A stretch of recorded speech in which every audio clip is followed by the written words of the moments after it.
Hello student, कैसे हो सभी। आई होप सब ठीक ठाक होंगे। अपने आने वाले एग्जाम की तैयारी को ज़बरदस्त तरीके से कर रहे होंगे। आज की क्लास के अंदर बात करेंगे हरियाणा सामान्य ज्ञान के बारे में। हमारी टेस्ट सीरीज नंबर 44 होगी। इससे पहले हमने आपको 43 टेस्ट कंप्लीट करवा दिए। अगर वो नहीं देखें तो उनके लिंक आपको वीडियो डिस्क्रिप्शन बॉक्स के अंदर या फिर चैनल के ऊपर पूरी की पूरी प्ले लिस्ट बना के दे रखी है। लगभग क्वेश्चन को डिटेल के साथ कवर करते चले जाएंगे। और ये क्लास आपके जो एस्टेट एग्जाम होने वाला है अभी नवंबर के अंदर और हरियाणा सीटी एग्जाम के लिए बहुत ही ज़्यादा महत्वपूर्ण क्लास होगी।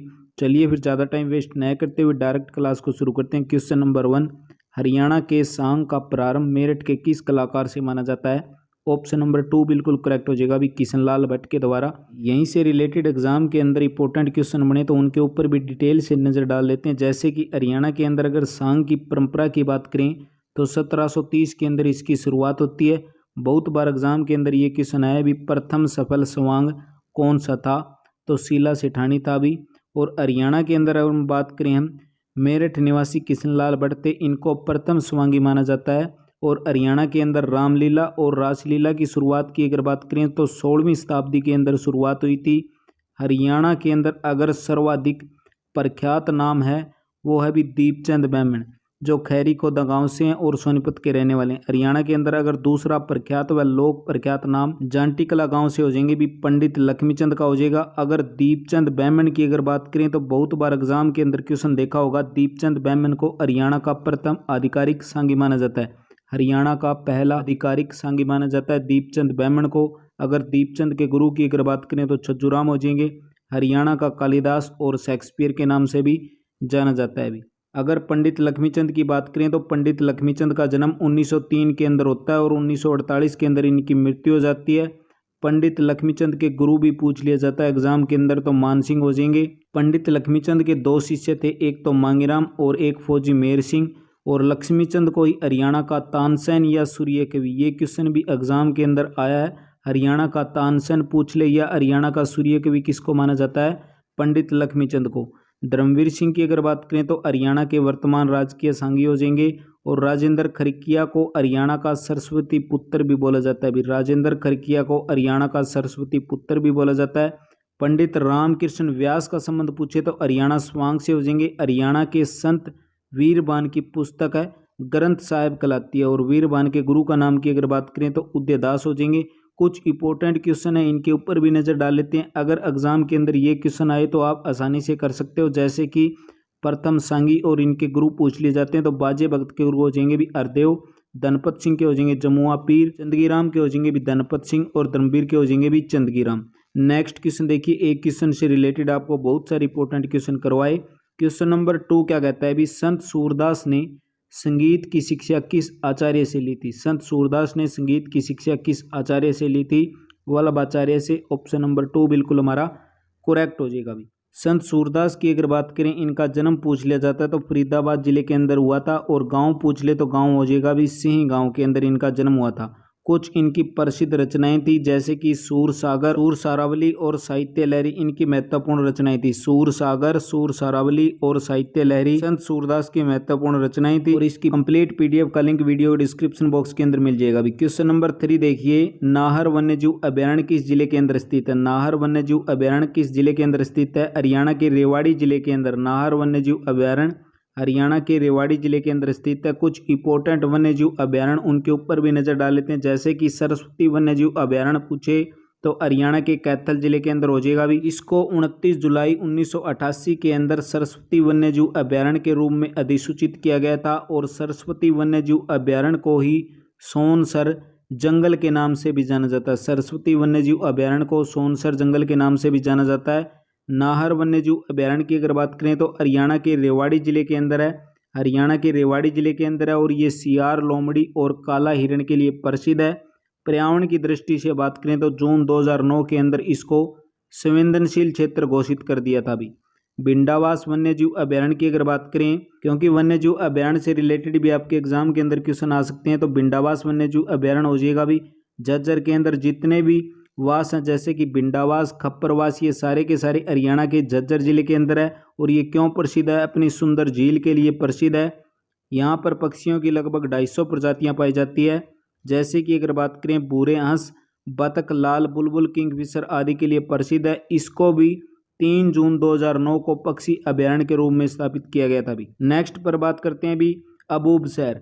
अबूब शहर की अगर बात करें तो हरियाणा के सिरसा जिले के अंदर स्थित है। नेक्स्ट है अभी खापड़वास। खापड़वास हो, भिंडावास हो, ये सारे के सारे हरियाणा के झज्जर जिले के अंदर स्थित है अभी। और इसको भी 1991 के अंदर मान्यता मिली थी। 1991 के अंदर इसको मान्यता मिली थी। कलेसर राष्ट्रीय उद्यान भी, कलेसर राष्ट्रीय उद्यान, कलेसर राष्ट्रीय उद्यान हो जाएगा हरियाणा के यमुनानगर जिले के अंदर स्थित है।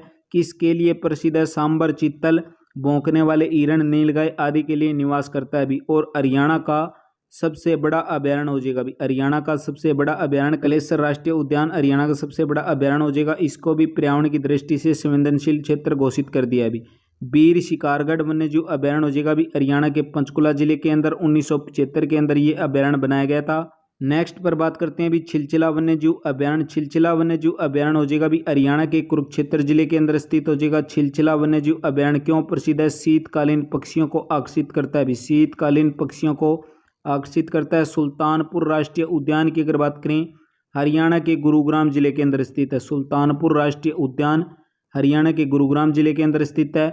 इसको पहले पक्षी अभयारण्य के रूप में बनाया गया था, परंतु बाद के अंदर 1989 के अंदर इसको राष्ट्रीय पार्क बनाया गया था। और यह प्रवासी पक्षियों के लिए प्रसिद्ध है। और यहाँ पर भी शीत ऋतु के अंदर सैकड़ों पक्षी प्रवास करते हैं, जिसके अंदर इंपोर्टेंट हो जाएगा भी साइबेरियन सार्स प्रमुख है। साइबेरियन सार्स प्रमुख है। नेक्स्ट है अभी संरक्षक रिजर्व के अंदर दो हैं भी, एक तो सरस्वती वन्यजीव अभयारण्य और एक बीरबारा वन्यजीव अभयारण्य। सरस्वती वन्यजीव अभयारण्य हो जाएगा हरियाणा के कैथल जिले के अंदर। बीरबारा वन्यजीव अभयारण्य हो जाएगा हरियाणा के जींद जिले के अंदर। नेक्स्ट क्वेश्चन है क्वेश्चन नंबर 5। हरियाणा तिलक साप्ताहिक पत्रिका के संपादक कौन थे? हरियाणा तिलक साप्ताहिक पत्रिका के संपादक। नेक्स्ट क्वेश्चन देखिए भी क्वेश्चन नंबर 6 और इसकी कंप्लीट पीडीएफ का लिंक वीडियो को डिस्क्रिप्शन बॉक्स के अंदर मिल जाएगा, वहां से आप डाउनलोड कर सकते हो। ककरोई सूक्ष्म जल विद्युत परियोजना किस नहर के ऊपर बनी है? ककरोई सूक्ष्म जल विद्युत परियोजना पश्चिमी यमुना नहर के ऊपर भी। ऑप्शन नंबर 4 बिल्कुल हमारा करेक्ट हो जाएगा। अभी नेक्स्ट क्वेश्चन है भी क्वेश्चन नंबर 7। हरियाणा के किस धर्म को मानने वाले के लोग सबसे ज्यादा? भी हरियाणा के अंदर किस धर्म को मानने वाले लोग सबसे ज्यादा हैं? तो सबसे ज्यादा हो जाएंगे भी हिंदू धर्म को। नेक्स्ट क्वेश्चन देखिए भी क्वेश्चन नंबर 8। बंदा बहादुर ने किस गुरु के कहने पर संन्यास छोड़कर युद्ध किया था? बंदा बहादुर ने किस गुरु के कहने पर संन्यास छोड़कर युद्ध किया था? गुरु गोविंद सिंह भी। ऑप्शन नंबर 2 बिल्कुल करेक्ट हो जाएगा। नेक्स्ट क्वेश्चन है क्वेश्चन नंबर 9। घग्गर नदी हरियाणा के किस जिले के अंदर नहीं बहती? घग्गर नदी हरियाणा के किस जिले के अंदर नहीं बहती? तो भिवानी जिले के अंदर नहीं बहती। ऑप्शन नंबर 3 बिल्कुल हमारा करेक्ट हो जाएगा भी। और घग्गर नदी की अगर बात करें तो शिवालिक पहाड़ियों से निकलती है भी। और यह नदी हिमाचल प्रदेश के सिरमौर जिले के अंदर डगसई नामक स्थान से निकलती है। और समुद्र तल से अगर इसकी ऊंचाई की बात करें तो 1927 मीटर इसकी ऊंचाई हो जाएगी। और हरियाणा के अंदर यह पंचकुला, अंबाला, कैथल, फतेहाबाद, सिरसा जिला के अंदर बहती है भी। घग्गर नदी के द्वारा इंपोर्टेंट क्वेश्चन है भी, नदी के द्वारा निर्मित जो बाढ़ का मैदान होता है उसको नैली कहा जाता है भी। घग्गर नदी के द्वारा निर्मित बाढ़ के मैदान को क्या कहा जाता है? एचएससी एग्जाम के अंदर ये क्वेश्चन आया है, तो नैली कहा जाता है भी। नेक्स्ट क्वेश्चन है क्वेश्चन नंबर 10। जेलवासियों के बच्चों की आर्थिक सहायता के लिए किस सरकार ने योजना बनाई है भी? हरियाणा सरकार के द्वारा बनाई गई है। Question number 11। हरियाणवी फिल्मों के सफल नायक कौन माने जाते हैं? हरियाणवी फिल्मों के सफल नायक कौन माने जाते हैं? जगत जाखड़ भी। ऑप्शन नंबर 3 बिल्कुल हमारा करेक्ट हो जाएगा। यहीं से रिलेटेड एग्जाम के अंदर इंपॉर्टेंट क्वेश्चन बने तो उनके ऊपर भी नजर डाल लेते हैं। जैसे कि अगर एग्जाम के अंदर ये सारे के सारे एग्जाम के अंदर आए हुए हैं भी, प्रथम हरियाणवी फिल्म पूछे तो हरफुल सिंह जाट जुलानी हो जाएगी, जो 1970 के अंदर रिलीज हुई थी। हरियाणा के पहले फिल्म निर्माता की अगर बात करें तो देवी शंकर प्रभाकर हो जाएंगे। हरियाणा के पहले फिल्म निर्देशक पूछे तो आनंद कुमार हो जाएंगे। हरियाणा की सबसे ज़्यादा फिल्मों के निर्माता पूछे तो देवी शंकर प्रभाकर हो जाएंगे। हरियाणा की सबसे ज़्यादा फिल्मों के निर्देशक पूछे तो जयंत प्रभाकर हो जाएंगे भी। नेक्स्ट क्वेश्चन है भी क्वेश्चन नंबर 12। मकर संक्रांति पर्व किस महीने के अंदर आता है भी? मकर संक्रांति पर्व किस महीने के अंदर आता है? तो जनवरी महीने के अंदर। ऑप्शन नंबर 1 बिल्कुल हमारा करेक्ट हो जाएगा। Question number 13। कुरुक्षेत्र जिले के अंदर जो बोर संदान है किस जीव का प्रजनन केंद्र है भी? कुरुक्षेत्र जिले के अंदर बोर संदान किस जीव का प्रजनन केंद्र है? तो मगरमच्छ का भी। ऑप्शन नंबर 4 बिल्कुल हमारा करेक्ट हो जाएगा। कुछ इंपॉर्टेंट प्रजनन केंद्र है उनके ऊपर भी नजर डाल लेते हैं। जैसे कि अगर चिकारा प्रजनन केंद्र पूछे कहाँ पर हो जाएगा? कैरू भिवानी के अंदर हो जाएगा। मगरमच्छ प्रजनन केंद्र हो जाएगा भी बोर संदान कुरुक्षेत्र के अंदर। म्यूर व चिकारा प्रजनन केंद्र पूछे तो झाबुआ रेवाड़ी के अंदर हो जाएगा। ब्लैक प्रजनन केंद्र पूछे तो पीपली के अंदर हो जाएगा भी। गिद्ध प्रजनन केंद्र पूछे तो पिंजौर पंचकुला के अंदर हो जाएगा। फीसेंट प्रजनन केंद्र पूछे तो मोरनी पंचकुला के अंदर हो जाएगा। और वेरी वेरी इंपॉर्टेंट रेड जंगल फाउल प्रजनन केंद्र हो जाएगा भी पिंजौर के अंदर। क्वेश्चन नंबर 14, जिला महेंद्रगढ़ के अंदर कौन सा खनिज पदार्थ पाया जाता है भी। जिला महेंद्रगढ़ के अंदर कौन सा खनिज पदार्थ पाया जाता है, तो जिला महेंद्रगढ़ के अंदर चूना पत्थर और तांबा भी। ऑप्शन नंबर 4 बिल्कुल हमारे यहाँ पर करेक्ट हो जाएगा। नेक्स्ट क्वेश्चन देखिए, क्वेश्चन नंबर 15, सूरज कुंड का निर्माण किसके द्वारा करवाया गया था। सूरज कुंड का निर्माण किसके द्वारा करवाया गया था, अनंगपाल द्वितीय के द्वारा भी। अनंगपाल द्वितीय के द्वारा सूरज कुंड का निर्माण करवाया गया था। क्वेश्चन नंबर 16, निम्नलिखित में से बताना है भी कौन सा विधानसभा क्षेत्र अनुसूचित जाति के लिए आरक्षित नहीं है, तो नारनौल हो जाएगा भी। ऑप्शन नंबर 4 बिल्कुल हमारा करेक्ट हो जाएगा। और ये सारे के सारे आरक्षित सीटों के लिए टोटल हैं भी 17 हैं, तो संडोरा, ओडल, बावल, कलानौर, मुलाना, रतिया, जज्जर, ये सारे के सारे हैं आरक्षित क्षेत्र हैं। अगर बात करें हरियाणा के अंदर लोकसभा सीटों की संख्या टोटल 10 हो जाएगी, जिसके अंदर 2 सीटें हैं वो भी अनुसूचित जाति के लिए आरक्षित है। कौन कौन सी सीटें हो जाएंगी, एक तो सिरसा की और दूसरी हो जाएगी भी अम्बाला की।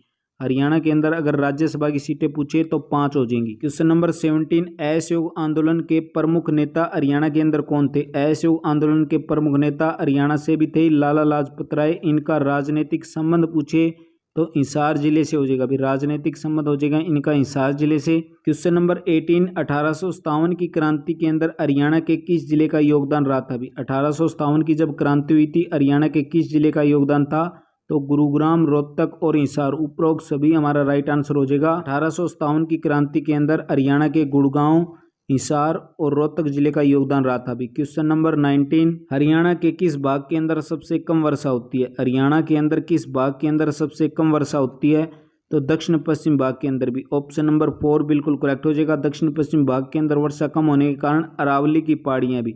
उत्तर पूर्वी भाग के अंदर शिवालिक की पहाड़ियाँ और दक्षिण पश्चिम भाग के अंदर अरावली की पहाड़ियाँ भी। अत्यधिक वर्षा के कारण यमुनानगर के छछरौली शहर को हरियाणा का चेरापूंजी भी कहा जाता है। हरियाणा का चेरापूंजी पूछे तो छछरौली हो जाएगा। अगर हरियाणा के अंदर सबसे कम वर्षा पूछे तो दक्षिण पश्चिमी मानसून अरावली के क्षेत्र में सबसे कम वर्षा होती है।